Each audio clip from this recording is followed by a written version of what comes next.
Welcome into another episode of Sail Out Sports. I am your host, Patrick Graham, and we are covering another episode regarding 251. We had the card has changed. We released an episode a couple weeks ago where me and Bob broke down our picks, but the card has changed immensely if you follow it in any way. So I do have a new guest on my show. I reached out to him. I saw his social media page. He gives out picks for cards, and I'm going to give him the floor right now and let him introduce himself, tell him what it is he does, and give a quick shout-out sponsor. Welcome in, Nick, and the floor is yours, man.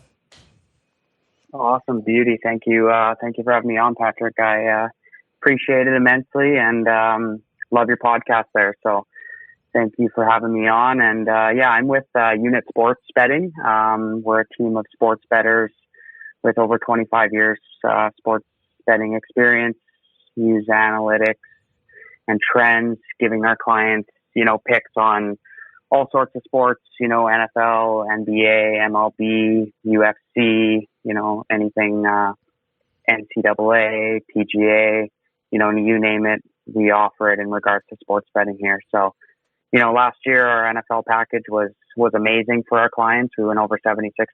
So it's a huge year for us. Basically we offer weekly packages, daily packages, monthly packages. It's been a bit slow these days in regards to the whole COVID thing going on. So we are doing a little promotion for our packages right now. So we're offering our monthly package, usually $300 US for $50. So anyone listening want to get in on our monthly packages here with the NHL kind of back in swing, NBA coming in, feel free to shoot us a follow or give us a DM on Instagram there at Unit Sports Betting, or check out our website, unitsportsbetting.com, and feel free to reach out for some weekly, monthly, daily packages there. Before we jump in, just want to give a shout out to my sponsor, Drip Wellness.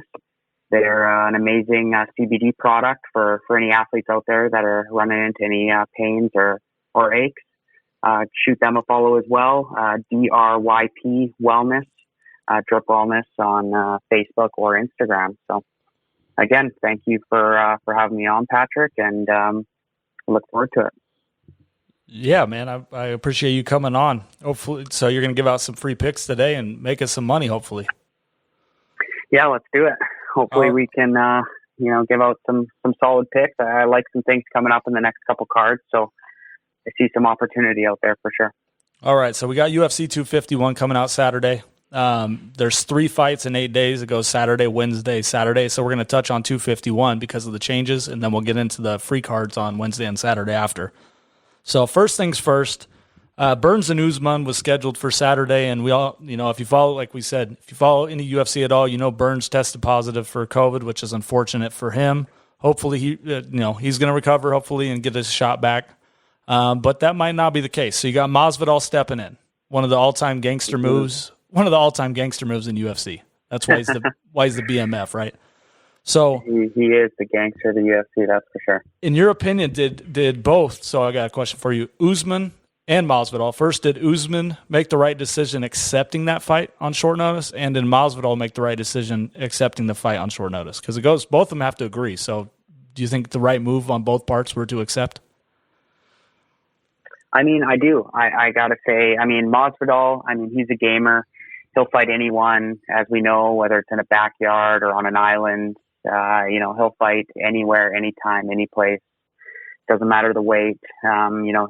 He's down to throw down. So it was a no-brainer for him to take that fight. Usman, on the other hand, I definitely think, obviously, the preparation, he's got a lot to lose being the champion, taking this fight.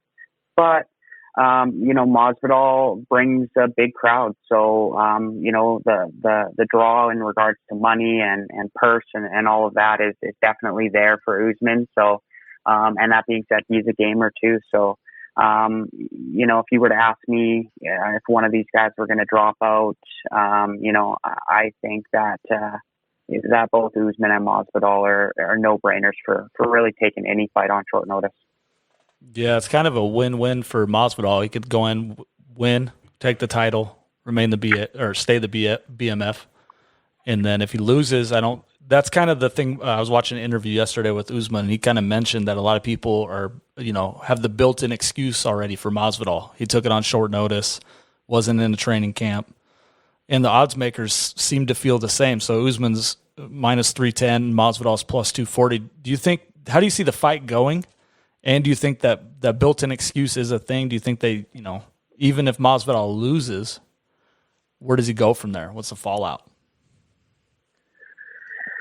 Yeah, I mean, it's. I think the odds makers are pretty dead on in this fight. Usman's his wrestling pedigree is, bar none, top in the UFC. I mean, that guy's got a record. I think it's less than 2 seconds on his back in all of his fights. So I mean, he's definitely can really take the fight anywhere he wants. Masvidal is looking to bang. We all know that. If this fight stays standing, if Usman tries to, keep this fight standing like he did to prove a point, in his last fight there, I really think that that's really the only chance that Masvidal has in this fight. Usman wanted to prove a point against Covington there, just to really shut him up.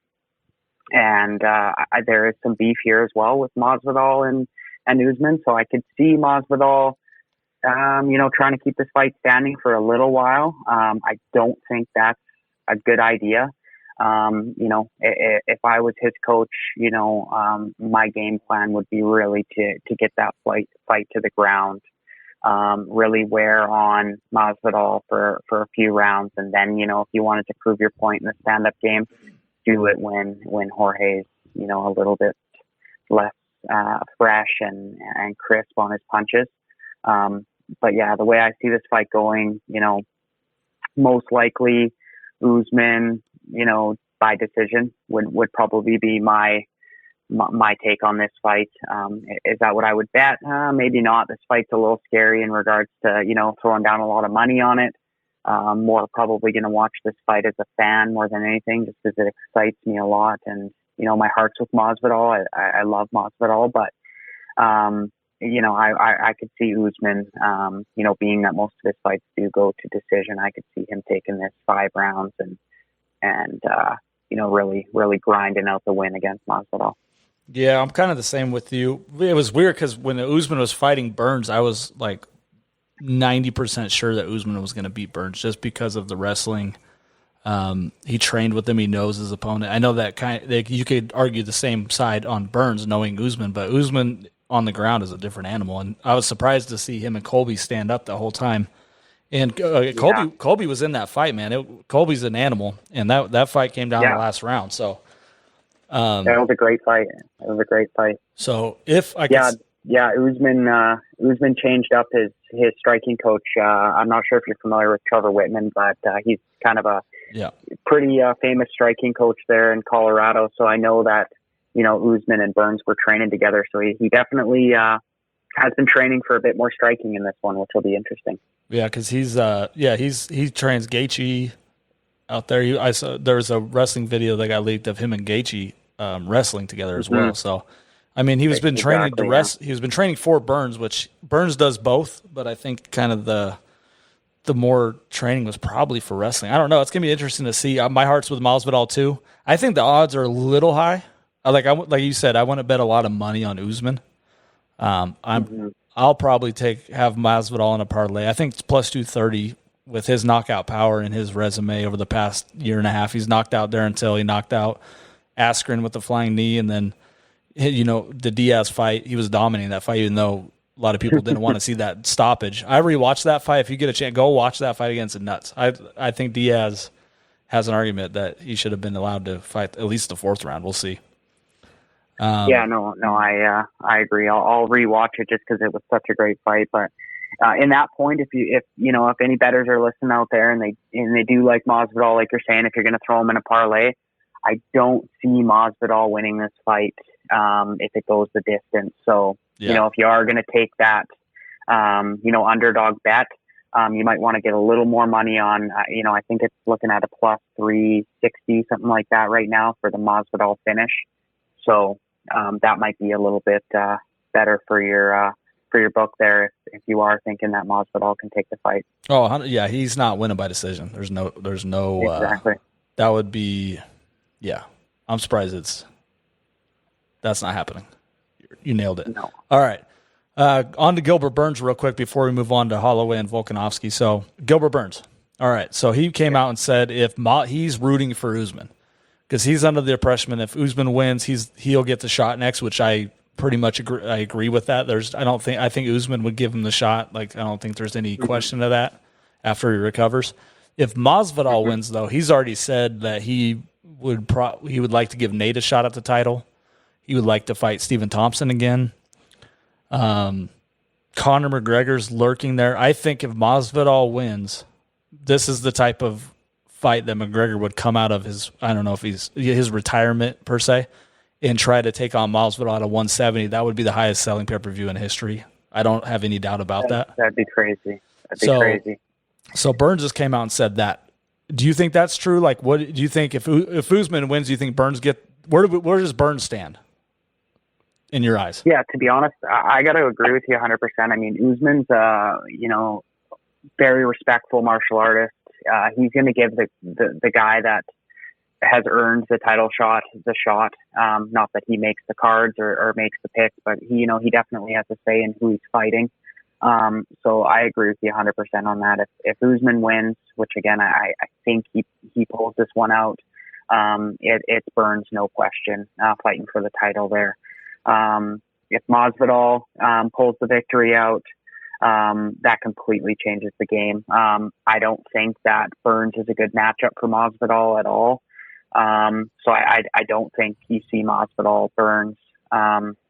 And I think you're right. McGregor would absolutely see that as an opportunity to come out and take that welterweight belt. Being that he knows he's fighting a guy that just wants to bang, and back to, McGregor, that's really his only way of winning. His ground game is just not where it needs to be competing, especially at a bigger weight class. So, yeah, I would have to agree with you 100% on that. If Masvidal wins, I mean, who knows? We could see Thompson.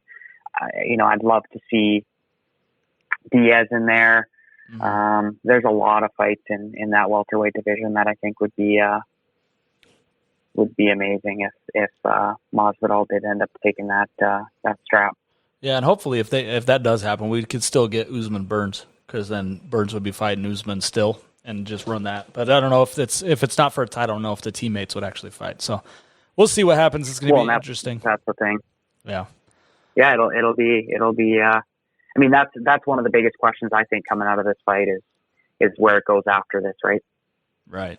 And then Diaz, I don't know if you saw Diaz and Burns. Diaz was saying that's a good fight. Burns was saying he's going to slap Diaz. He'll slap him in the end of the week. So that, I mean, yeah, I saw him. There's no chance that fight happens. Burns and Diaz. Like, Burns is like the nicest dude ever. Yeah, no, like that would be a weird fight, but I'll watch it for sure. Yeah.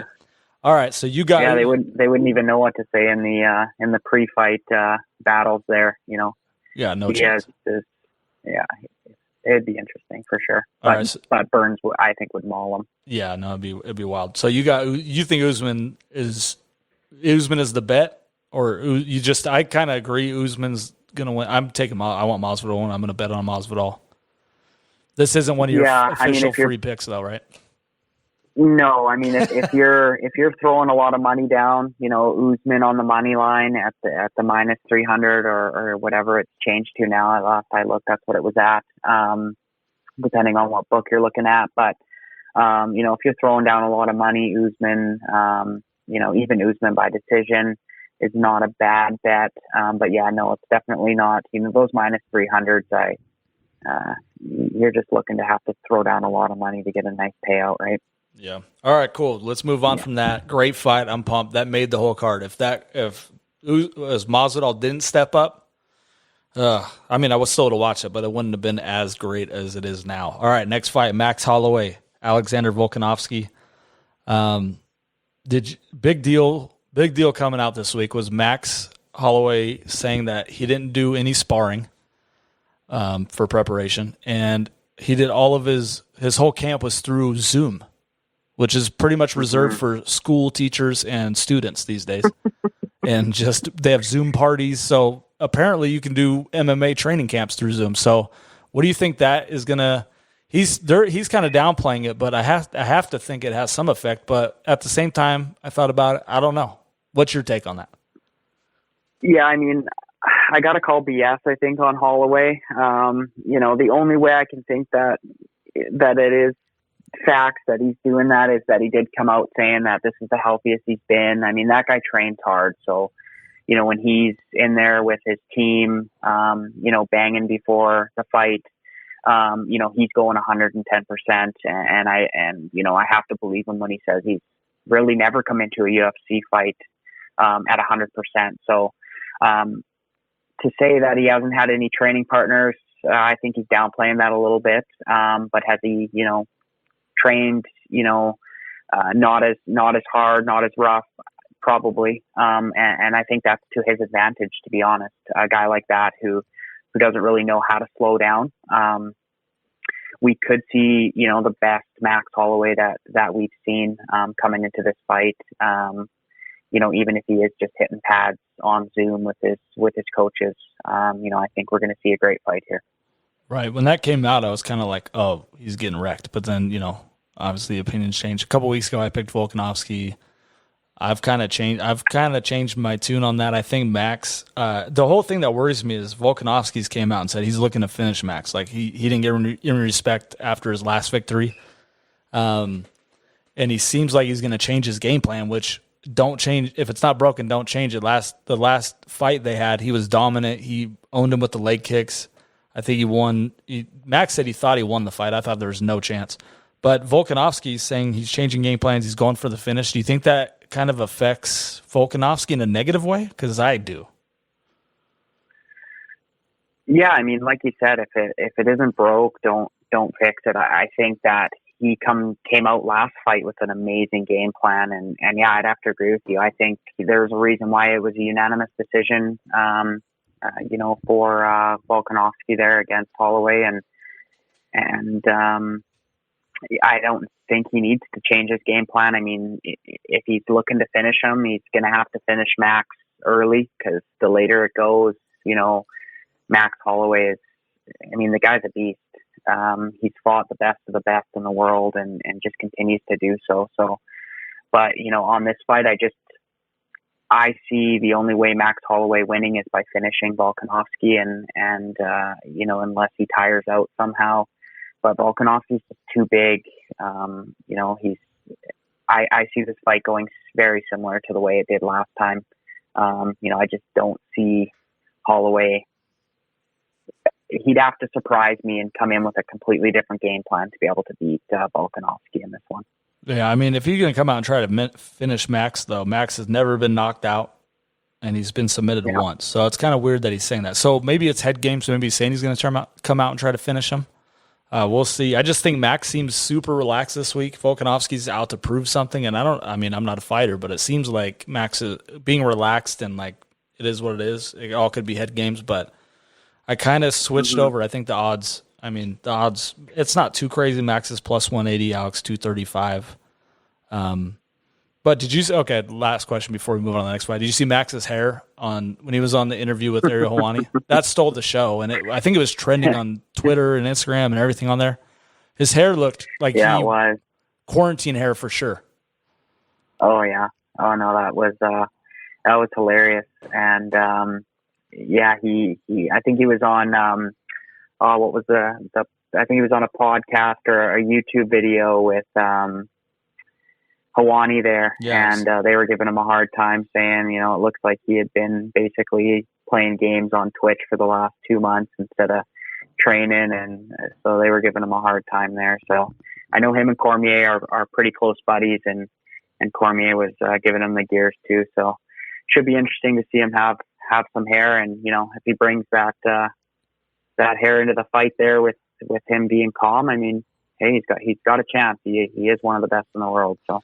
Yeah, he said he's keeping it. That hair he's keeping it. Yeah, that's awesome. He took the quarantine serious. He didn't want to call a barber and say, I know a lot of people called their barbers to come to my house, especially if you got money. All right, so yeah, You got Volkanovski. I'm probably taking. I think I'm going a lot of dogs on this. I'm probably taking Max in some sort of fashion, just because I feel like the value's on that side. So, all right, next one. The value is definitely there.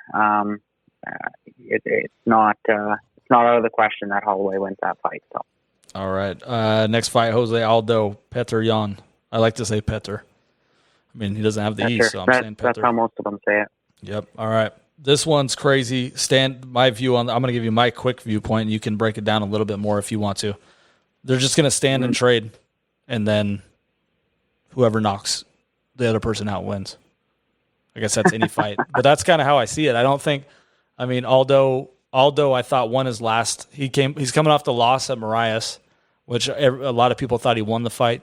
Yeah, that was a close fight. And then his other losses are, so he lost to Marias, Volkanovski, Max Holloway twice, and Connor. I mean, his losses, they're no sneeze. So, I mean, to go up against that type of competition and just keep facing that competition. I know he dropped in weight, which I think he loses a little power, but I don't know. We'll see. He's got a real tough weight class or a weight cut coming down to bantamweight here. So, and then you got Jan, who's 6-0. That's where they're fighting at. So. Yeah, Jan 6-0. He beat up Uriah Faber last time, which Faber looked okay I think it was the fight before that. Faber looked decent, but obviously Jan kind of outclassed him. But this is like almost the one I'm looking at. This is like a lock to me, but you can never count out Aldo. I like Jan, but I don't know if I'll take it. Just the odds on these fights are crazy to me. Usually they're a lot closer with this level of fighters, but Jan to me is the pick here. Maybe you could parlay it with another close, even money type fight. But what's your take on this fight? You got Jan or Aldo? Yeah, I mean, at first I was thinking this was a bit of a trap in regards to betting there. Is like you said, I mean, the list of names that he's fought, basically his last 7 fights for the most part are Hall of Famers. So, he's a beast. It really just comes to, youth in this fight. I think Jan brings, the age gap is quite large in this fight. Aldo's been around. If Aldo can come in and really utilize his leg kick game and where he really dominated, back before that McGregor loss was, I mean, the guy was just dominating people with leg kicks time and time again. If he can keep his distance here and just let loose, I feel like Aldo in his last few fights he's bringing the heat, especially in that Volkanovski fight. He's in Volkanovski's face. He's really bringing the heat, but he's just not letting it go. So I think if he can just sit down on his punches a little more, really utilize those leg kicks, then he can absolutely slow Jan down in this fight. That being said, I mean, Jan is an absolute animal himself, and both of these guys just do not stop moving forward. So, I'd probably have to agree with you on this one. I do like Jan to take the fight here. I see him possibly even finishing Aldo. If this does get into the 3rd, 4th round, I think it's Jan's, no question. I think if Aldo can win this, he needs to start him early. But, if you're looking for big money on this fight, I think, taking Jan to finish in the 3rd, 4th, or 5th round is some possibility of some big money there. Yeah, so out of the first 3 fights, I know we've talked about 3, what's the most, no official picks. What, if any underdog wins, who would be the one that you'd be like, wouldn't be shocked out of Aldo, Holloway, and Masvidal? It'd have to be Aldo for me. If I was gonna jump on one of those underdogs, I'd probably jump on Aldo. As much as, I'd love to see Masvidal win. I think Aldo's, again, like I said at the beginning, it's a bit of a trap fight for me. It all depends on which Aldo shows up to this fight. I mean, I think if he comes in and he's got nothing to lose, I think Jan could be in for a long night. And that all depends on the weight cut as well. I mean, Aldo's got to make championship weight. He doesn't have that, 135 they're fighting at. So, he doesn't have that 1 pound, and especially when you're in the steam room where that 1 pound can be worth a lot. So he's got to get down to 135. if he comes in feeling good, we're going to see a lot on weigh-in day to see what Aldo looks like. But I think if you watch the weigh-ins and Aldo looks fresh, he looks healthy, he looks hydrated, I think there could be some money to be made on that underdog. But yeah, that would be my pick as an underdog out of those 3 fights, if any. Yeah, just talking to you, I'm kind of thinking it through. And Aldo, to me, like the fight to make when Cejudo retired, a lot of people were talking about Jan versus Aljamain for the title. Mm-hmm. And they made this one. So that kind of, Aljamain looked great on his last fight. And that kind of makes me wonder if Aldo is like, Aldo, it might be a trap.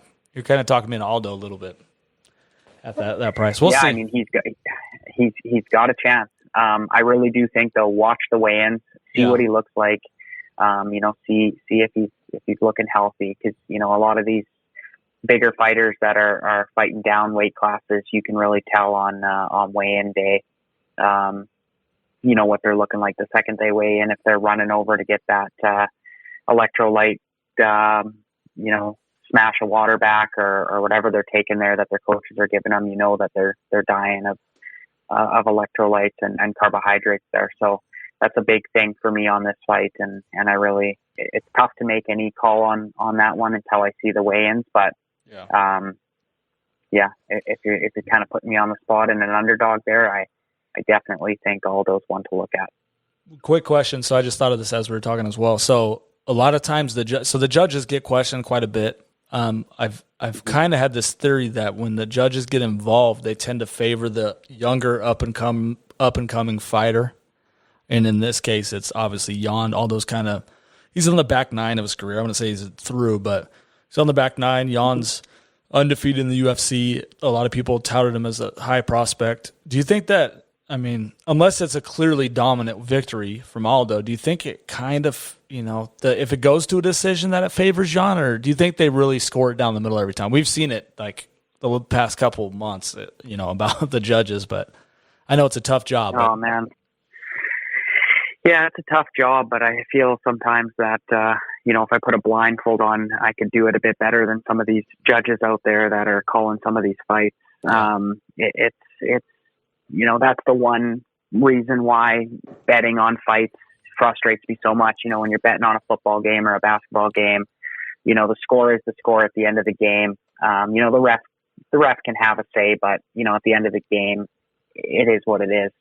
There's times where you watch a fight and, there's no question in your mind that somebody's won that fight and it goes the other way, or, a 30-27 when it was clearly, a 29-28 or whatever the case may be, with these judges. So,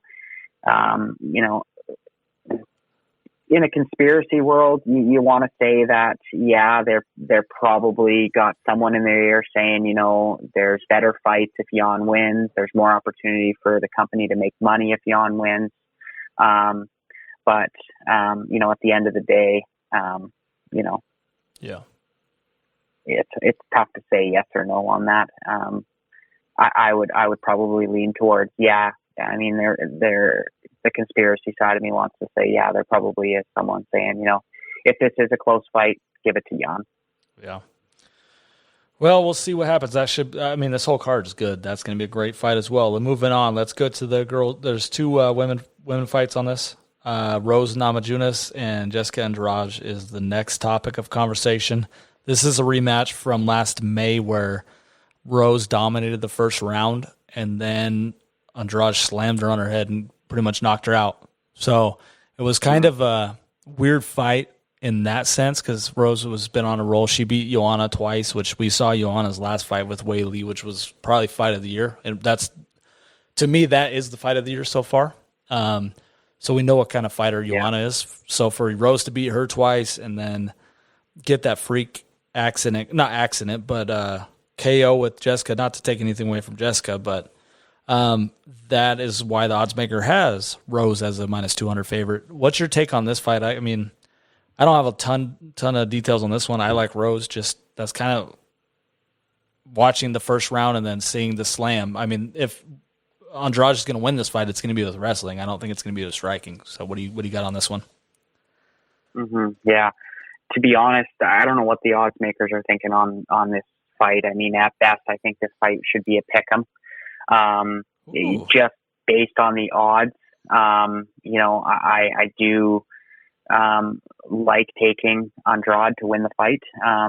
But last time I do have to agree. Thug Rose she was dominating the fight. She was looking great, but it's a fight, and anything can happen. And I always tend in women's fights to lean towards the wrestling, just because the power, for a lot of these women fighters just isn't there in regards to, one punch knockout, power.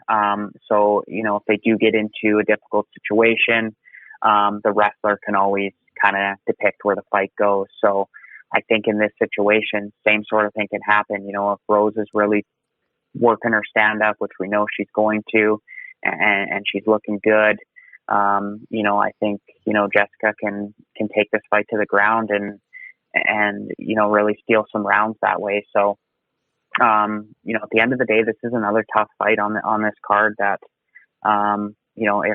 if I wanted to kind of take an underdog, I think the odds are a little bit too heavy in favor of Rose. I think if you're wanting to take Rose, you wait. This line should even out, in my opinion.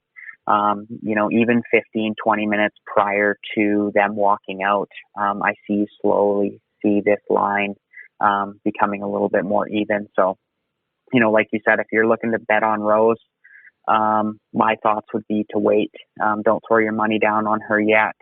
I think that line will come up. Okay, yeah, I'll probably wait till Saturday to get my picks in, but that's good advice. Mm-hmm. So Rose does have 5, so she's 8-4. So that's not too much data to go off, but 5 of her 8 wins have been by submission. So does she just get? And I don't have too many notes. I just know she had 5 out of her 8 wins or submission. I know Jessica's got more power, like wrestling wise. Mm-hmm. But does Rose have a way to get out? As long as she doesn't get KO'd on the body slam like she did last time, is that something? Yeah, yeah, it's there. I mean, if you look at her subs, just watching her fights, a lot of her subs come from her punches. So a lot of I believe most of her subs are rear naked chokes, if I remember correctly. And it really is due to her punches. So what's happening, what comes to mind is that, Paige Van Zandt fight there where, a good fight. Both of those girls were banging. Finally, she kind of stunned her and took her back, choked her out. And in most of her fights, similar type of situation. It's not really a meticulous ground game where she's really working her ground game and getting those chokes. She's kind of, taking injured, hurt fighters from her punches and finishing them on the ground with a submission. So I would say it's a little bit unfair to say that she's a submission artist. Yeah. Her submissions are amazing, don't get me wrong, but I think they definitely lead to, or they're led to by her punches. Gotcha. And again, that's not out of the question. I mean, how she looked in that first round and a little bit into that second round against Jessica in the first fight, she could very easily do that again. Yeah, I was looking back. She had it was submission rear naked choke versus Michelle Watterson. Paige Van Zandt, submission rear naked choke. You nailed it, rear naked choke against Angela Hill. She had a Kimura against Randa Marcos. So I get what you're saying. She injures the deer first, then she takes care of him after. All right. That's exactly right. And yeah. All right, sounds good. I didn't really think about that, but I'll take your advice for sure. I'll probably wait till Saturday and then take Rose, but we'll see. I'm not making any official picks till Saturday. I'll post my parlay tickets online. We'll see. All right, Paige. Sure. Next one. Paige Van Zandt, Amanda Ribas. This one's insane to me. This is John Jones type odds. So Ribas is, last I looked, this might have changed since I looked, minus $900. So in case you guys don't know, if you're listening, you don't know the betting thing. If you want to make $100, you have to bet $900 on Ribas to make $100, which I will never do. Even like when Floyd Mayweather fought Conor McGregor, I bet on McGregor because I'm like, it's way more fun to bet $20 to win 300 than have to bet 1,500 or whatever the crazy odds were. So this one I've watched, like I went back and watched a couple of Van Zant's fight. I remember her switch kick that KO'd. She didn't KO her, but she was knocked out on the way down. Beck Rawlings, and then finished her real quick with a couple follow-ups. And then I watched her, Rachel Ostovich, I think was her last fight. I think that was her last fight when she finished her by submission. So, and I think, so what's your take on this fight? I'll let you go. Yeah, I mean, you're right on that submission victory over Ostovich there. I mean, for me, I'm big into the headspace of fighters here, and I just don't feel like her head's in the game. I feel like she's kind of just, I believe this is her last fight on her contract. Yeah. As she stated publicly, she's made more money on Dancing with the Stars than she has her entire fight career in the UFC. She's making more on Instagram, posting up, protein shakes and workout videos with her boyfriend than she is making from the UFC. So there's nothing worse than a fighter that's mentally checked out. And I really do feel that Van Zant is a professional, and by no means am I, bashing her, saying that she's not going to take this fight seriously. I think by all means she's a professional, and she's going to be coming into this fight prepared. But I do think that she's, on her way out. This is probably going to be the last time I think we see her in the octagon fighting for the UFC. And then you got Amanda Ribas, who's really looking to take a step forward for a title shot. And she's coming off of two big wins. One over Mackenzie Dern. I think that fight with Mackenzie Dern was the one that Mackenzie didn't make weight either, and she still Ribas came in and kind of dominated her for 3 rounds in that fight. So she is the bigger girl. I don't see. I have to agree with the odds makers on this one. Obviously, it's a little crazy. Van Zant has a chance to win. She's super sporadic. She's going to be moving a lot. And if it does go to decision, that's Van Zant's chance just based on points. But I see Ribas winning this fight. Yeah, I think it's so. So this is the same thing in the last fight. I kind of changed my tune on this. I was kind of on the same page as you with Van Zant talking about she makes more money on Instagram and doing this and that. I kind of think it relieves the pressure on her, though. She has no one's expecting her to win this fight at all. So, and she wants to win. I don't think she wants to lose. Like, she wants to come out and put on a show. So I think she's like stress free. She's not going into this thinking if she wins, if she loses, she's going to get signed. Bellator is going to scoop her up in a second, just based on for sure. She's skillful and she looks good. Bellator, she's marketable. She's good, she's done. I've watched her. Like I said it before, I watched her last couple fights actually today, and she has some ground game that could get you in some tricky situations. Like if it stays on the feet, Ribas wins. I don't think there's any question. Even though she did switch kick the hell out of Beck Rawlings and KO her, but I think the pressure is on Ribas. But from what I've seen on Instagram, Ribas is maybe fun loving, but I don't think she feels.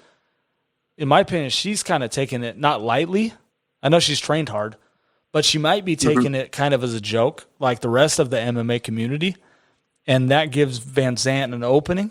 Where if she's any type of rumor is like her husband's a monster. She's been training with him. He's 6-0 in Bellator, and I've watched his fights even, and he's a monster. So if she's taking notes from him, and Ribas might take it a little bit less serious, Paige Van Zant stress free, plus 550 is nuts to me. If anybody's out there laying minus 900, this could be one of those things that you see where it's like better wages $1.2 million to win $300 and loses. This would be one that I would think that might pop up. Not saying Paige is going to win, but I'm definitely putting like a $20 bill on her. Give me a hundo. Hey, I mean, it definitely doesn't hurt. I'm not going to be laying any money on Ribas. Maybe just a small add-on and a parlay, something like that. But I'm with you on that. There's not a chance I'm taking. Don't do it. Anyone. Yeah, not a chance. Don't put do it. any. Don't Don't do even it. include Reboss in a parlay. Adds nothing to your wager. And if she loses, if you give that out this weekend, I'm telling you right now, and she loses, clients will fire you. I don't know, but I'm just saying that's a terrible bet. 900. Yeah, it really does nothing for anyone. So yeah, no, I'd have to agree with you. Maybe you just talked me out of adding it to that Usman Don't add parlay it there, but yeah, no, do not add her in there. Don't do Usman, it. I see -310. That's acceptable to add. And -900 on a girls' fight. Do not know. If you do that, I'm disappointed in you. Even if she wins and you write me next week and was like, hey, she won anyway. Hold on, my phone's added that 30 cents to my parlay. It was all worth it, right? Yeah. Anyway. All right, no, I might have to take your advice on that. Throw a 20 spot or something on Van Zandt just for the excitement, right? $103. I can't have the whole main card. I'm putting something on every fight. All right, so that's we got one more. So that's the main card. Real quick, let's touch on the prelim main event, which is Volkan Oezdemir versus Jiri Prochazka, I believe. I'm probably saying it wrong because it's crazy. Yeah, it's a tough one. Jiri Prochazka. There you go. So what I know of this guy is he's 26-3 with 23 knockouts. So I'm betting. I don't care who's he fighting. I don't care if he's fighting Brock Lesnar. If you win 26 fights and 23 of them are knockouts, I don't care who you're fighting. That's a fun one. And it's a plus 140 on him. Volkan.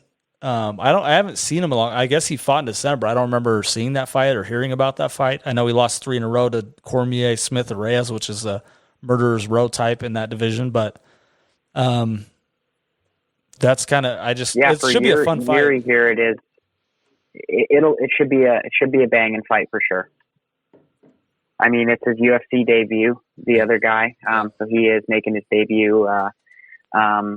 He did fight a few names that we would know in Rizin there. FF CB Dollaway was his last fight, so he's an ex-UFC guy. So by no means is the fight organization that he was fighting in not well known.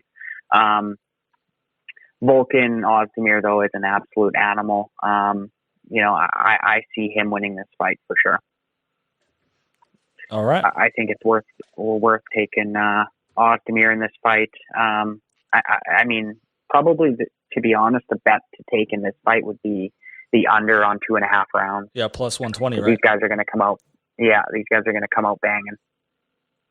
That's actually not far off from Jury plus 1. I might do that instead. You might have talked me into that one because I was kind of thinking the same thing. Both of them are just KOing fools, and then if it doesn't end up under 1.5. then it's going to be a hell of a fight regardless because they're going to, unless it's like what's that fight Greg Hardy just fought, and the first 2 minutes was crazy, and then the guy broke his toe or something. He broke his toe and stopped kicking people. Who was that guy? Like what kind of? I mean, Covington broke his jaw against Usman and was fighting the guy, and the dude that fought Hardy broke his toe and stopped fighting. Yeah, good old heavyweight clash. De Castro. He breaks his toe, stops fighting. That's insane for a fighter. You break your toe, you stop fighting. Covington's breaking his jaw. Santos is tearing an ACL. If you break a toe and you stop fighting, I don't think you should fight again. Yeah, I think he should stop fighting. All right. So you there you go, Oezdemir. All right, let's get into so that's there's other. Do you have any other fights on that card that I didn't dive into the early prelims or prelims. Do you have any other fights that you want to mention? I think a fight to watch, which is going to be a good fight, is the Tibera fight versus Christian. That's going to be a good fight. Tough to call. I think it's a pick'em right now. But that's all in all just going to be a good fight. So one to watch on the prelims for sure. If I was going to put a little bit of money, I'd probably put a little bit of money on Tibera just because he is a vet. All right. So that's the card for 251 this Saturday. Let's get into the Wednesday card. So before we get into it, Pedro Munoz was supposed to fight Frankie Edward. That one's off because Munoz's one of Munoz's staff got tested for COVID and popped. And then Carlos Esparza and Rodriguez is off, and they got rescheduled for the 25th. One of the cornermen for that tested positive. So they did add a fight to the card, which we'll get to in a minute. But the main event, Calvin Kattar versus Dan Ige. Kattar coming off 3 knockouts. He's 3-1 in his last 4. His only loss was to Zabit, which I wasn't upset because I don't care. But that fight was a main event, and they only let it go 3 rounds because apparently Zabit didn't want to go 5 rounds because he gassed us out, is the rumor I heard. And Kattar started to come on in the 3rd round. Zabit won the first 2, if I remember correctly, and then Kattar came on in the 3rd, but couldn't get the finish, so he ended up taking the L in that one. But he did finish Jeremy Stevens last time out. That was a good fight. That was recent. So, I mean, it should be a fun fight. Ige's 1-6 straight. A lot of people were saying Barboza beat him, but he is 1-6 straight. So what's your take on that one? Yeah, I mean, I would have to agree with that Zabit fight there. I think if that went 5 rounds, I think Kattar wins that fight, in my opinion.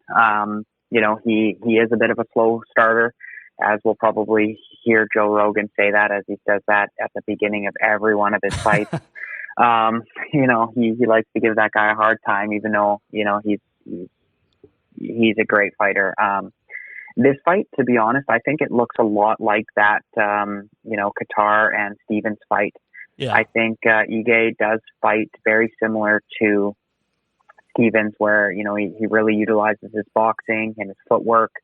He really wants to get in your face and throw down. Ige is going to bring the heat in this fight, and Kattar better not have a slow start, or it's going to, I don't see it going well for him. But the longer this fight goes, I see Kattar, slowly taking this fight over with his range, and just his power. All in all, I do see him probably taking the win in this fight. But this is an exciting fight. Ige's never been finished, so. Yeah, it should be a fun fight. I've only watched Kattar a few times. And the last one I watched that Stevens fight, and it was good. He did get off to a slow start, so if Rogan's putting it out there, it's probably, I have only watched a few, but if he's a slow starter, as long as he finishes in the end, it doesn't matter. So it should be fun. And then that's exactly it. The fight they added was Cody Stamann versus Jimmy Rivera. That's the 9th and 10th ranked bantamweights, I believe. So Rivera is interesting to me. He's 1-3 in his last 3, but the 3 losses were to Petr Yan, Aljamain Sterling, and Marlon Moraes. So he's gone to go up against some good opponents. Stamann just fought not too long ago. I haven't seen too many of his fights, so I'll let you take over on that one as well. Yeah, I think at the end of the day, that's going to be a good fight. I think this is really Jimmy Rivera's chance to put himself back in the win column. 3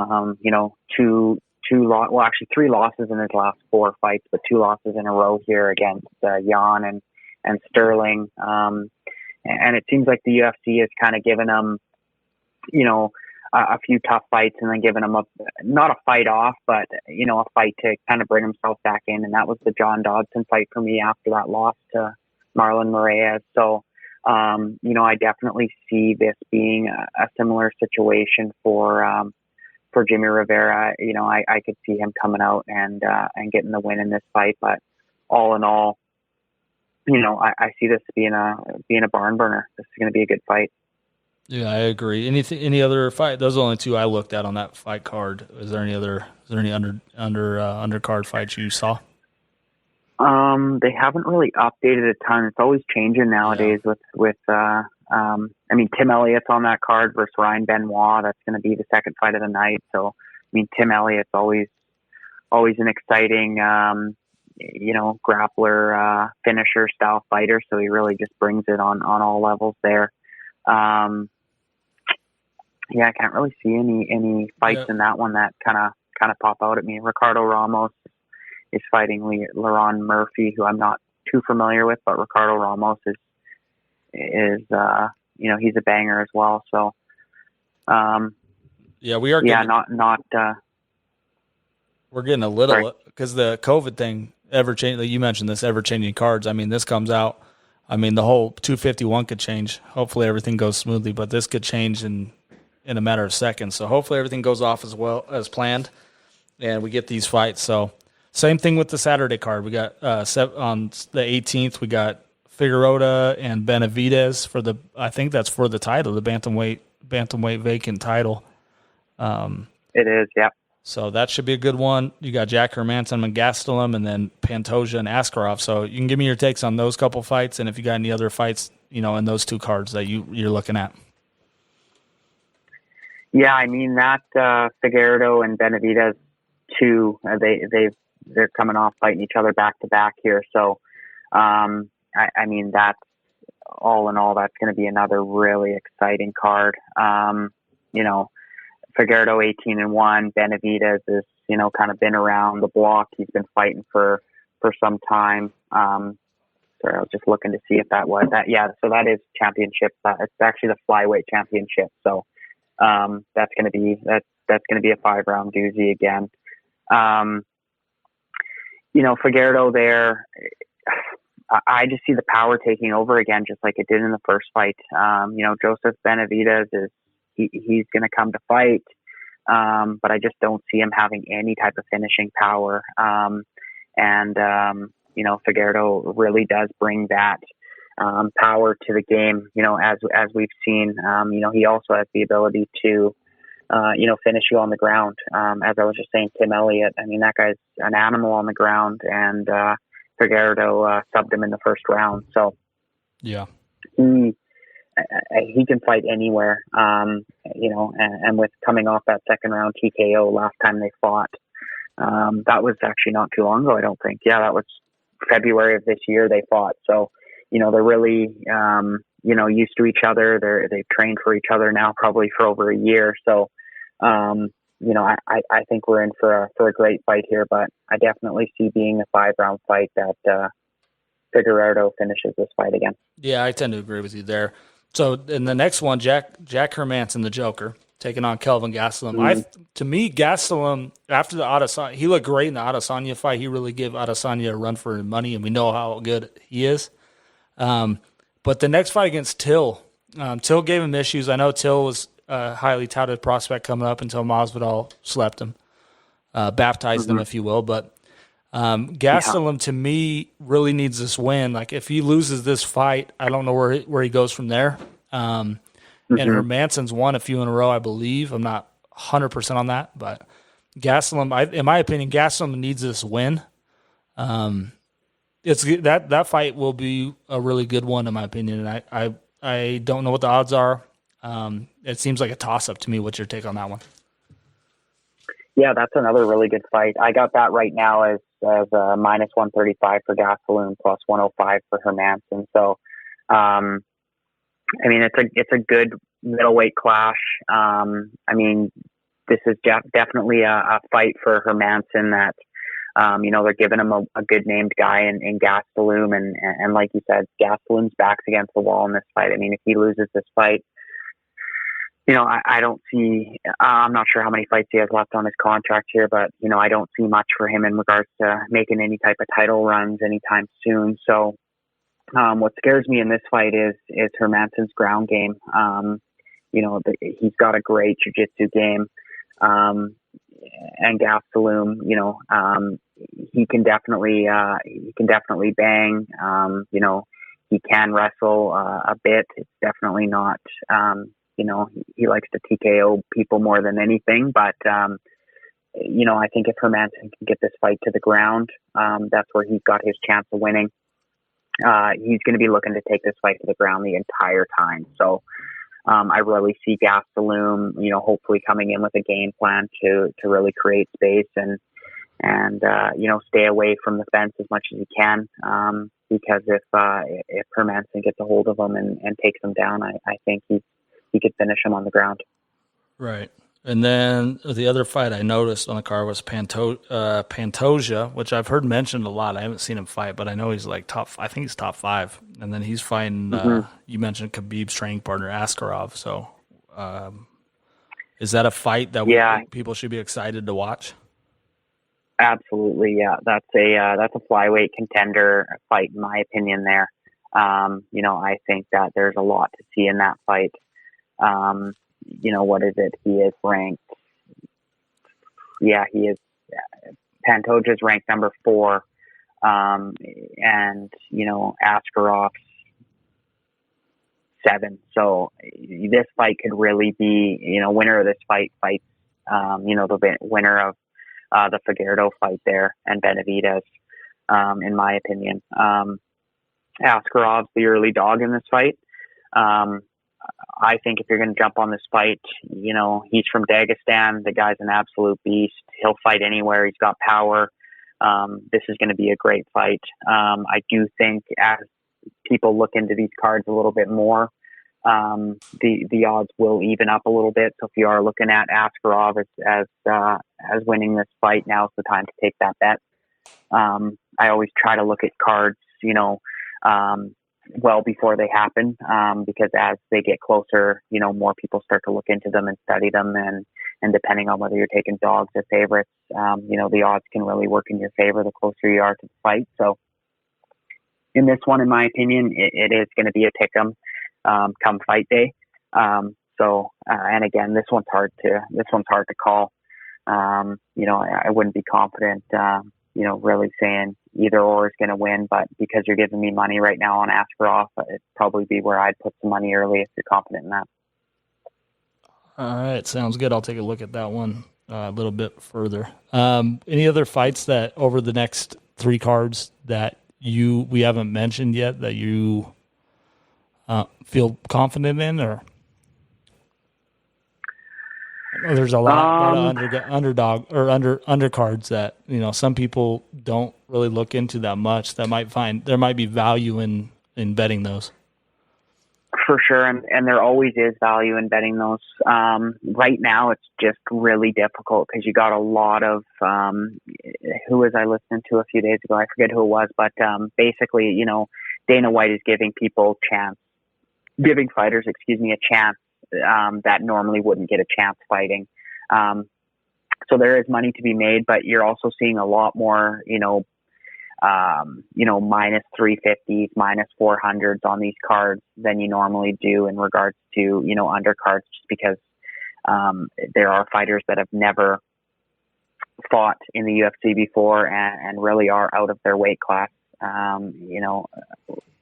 in the UFC here. So I haven't really taken a look too much on any of the undercards, in all honesty. One fight jumped out at me a little bit. It was the Brett Johns and Montel Jackson fight. I think if somebody wants to take a little bit of a deeper look into that, I think, depending on where the odds are at right now, Montel Jackson could definitely take that fight. Brett Johns, is coming off a win, but before that, he lost to Munoz and Aljamain Sterling, who are both solid fighters, but, Montel Jackson's definitely, here to fight, and he is an up and coming, solid fighter. So depending on where they're giving you the experience with Brett Johns or a Montel Jackson, that's a fight to look into for sure. All right. So there's your breakdown, a little bit of a breakdown on the next 3 cards. Like I said, we got Saturday, the UFC 251. We got Wednesday, and the following Saturday, we got 2 UFC fight nights coming up. Should be a fun week of fights. I'm excited for that. There's more to come. You got Whitaker and Till coming up. You got Cormier and Stipe, the trilogy, and then there's tons of fights to be made. Speaking of that, what are some of the fights that you're looking for them to make? The possibilities are endless. I mean, you got tons of fights, but what are the ones, realistic ones, or even fantasy ones that you're looking at and being like, please book this? For sure. So, I mean, right off the bat, my fantasy fight, if I could take any fight out there, would be Khabib GSP Russia. That would be an amazing fight. I'd love to see GSP come back and really put together a good fight against Khabib there. As we bring up Khabib, obviously condolences to his family and everyone in his corner. Obviously, he had recently lost his dad there, so just a quick shout out to him and his family and corner there. But that would be an amazing fight. Bring George St. Pierre back and have him and Khabib go at it in Russia. I think that would be a dream fight. More realistic fights. I'm really excited if that Korean Zombie Brian Ortega fight happens. But I'd love to see the rematch between Korean Zombie and Yair Rodriguez. That was an amazing fight when it did happen. And then Petr Yan, if he wins, fighting Marlon Moraes, I think for the belt, that would be a solid fight. And then for my jiu-jitsu fans out there, I know I got a few, jiu-jitsu guys that are on my cards and are following me there. Ryan the Wizard Hall versus Kron Gracie. That would be not a fight for the fans for sure. That would be more for the jiu-jitsu fans out there, but I think that would be an amazing jiu-jitsu war. Kron Gracie obviously is top-notch jiu-jitsu, and Ryan Hall there is kind of the ankle lock wizard. So that would be a interesting fight as well. Yeah, I watched Kron. Did he win his last? I think I watched his last two. Who was his last fight against? Yeah, I'm pretty sure he's on a bit of a winning streak right now. I remember watching him it was insane. He was just rolling around and then he would just come out with a submission. I would not want to wrestle that guy. No. I mean, and that's the thing, Ryan Hall too. I mean, no one that fights these guys wants to go to the ground. And that's why I think this would be such an amazing fight, because second it goes to the ground, they're both fighters that want it to go to the ground. So, it would be fun to watch. He actually lost his last fight against Cub Swanson in a decision. So, okay. Yeah. I'm more of the entertainment type. I want to see Mike Perry and Darren Till. I know they've been beefing on social media a little bit. So I like the selling fights. I watch it more for entertainment, not necessarily the, X's and O's, if you will. So Perry Till, I know Till's scheduled to fight on the 25th against Whitaker, which that's going to be a tough fight. Yeah. Whitaker's no slouch. So that fight, I don't know what's next. If Till wins or loses, I don't care. I just want to see Perry and Till beef on social media for a couple months, even further than it has.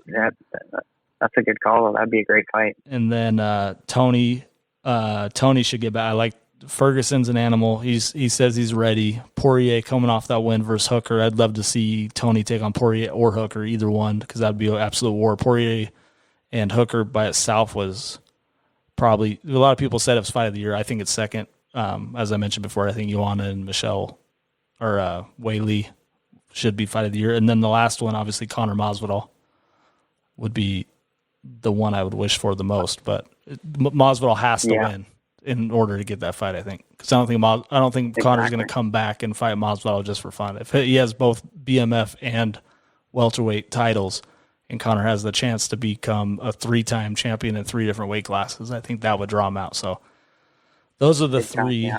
Those were the three I was. Gaethje in there too. I think if Gaethje could beat Khabib, that could pull Conor out. Even Khabib, I do think Conor would come back to fight Khabib, but I think the Masvidal fight would draw him off more. I don't know. For sure. I don't think he wants to go back in there and get mauled. I think he could win, but I mean, it wouldn't surprise me if the same exact scenario played out. Yeah, he'd have to be working on his ground game for a while for him to even be close to Khabib. So, yeah. I mean, that's if we see Khabib again. I mean, he's going through a lot right now, so Yeah. We'll see if he's back in the ring anytime soon. And I noticed you were talking about Sean O'Malley there on Instagram quite a bit. So I'm sure you. I know you're a Sean O'Malley fan. So I didn't watch. So I was out some. I didn't watch his last fight, and he knocked out Wineland. I was kind of teasing his hair with Tekashi 6ix9ine because he had the rainbow colors and things like that. But after watching the highlights I've watched his YouTube channel a few times, and he seems like a pretty cool dude. He might be kind of. Yeah, he's kind of the McGregor of that division now.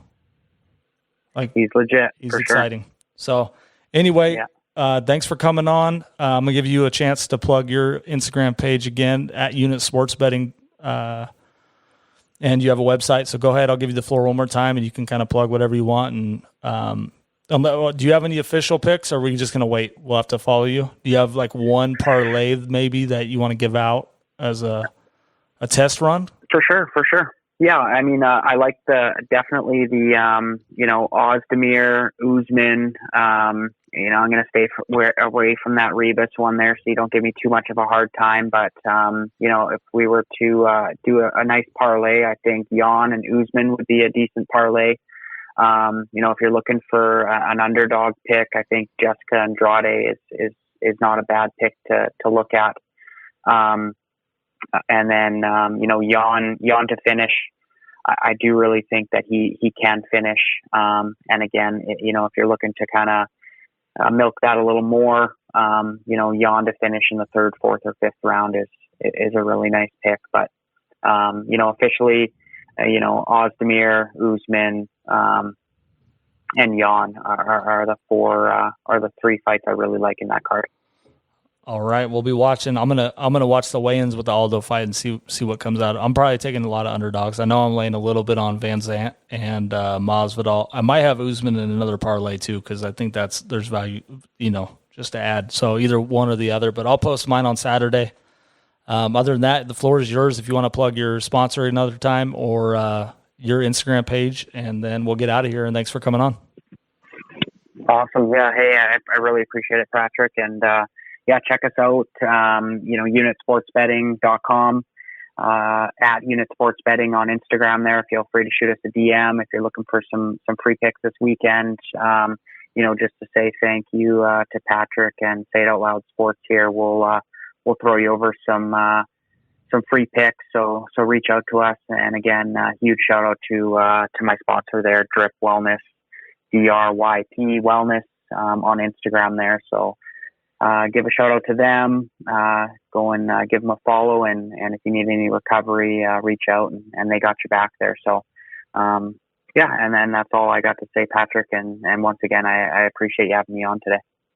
All right, Nick, I appreciate you coming on, and we'll do this again, I'm sure, in the future. So good luck this weekend. I'm sure we'll keep in touch. And all the listeners, thanks for joining us. If you haven't yet, give us a follow at Say It Out Loud Sports. Website's coming. Merchandise are coming. And we are out. We'll see you next week.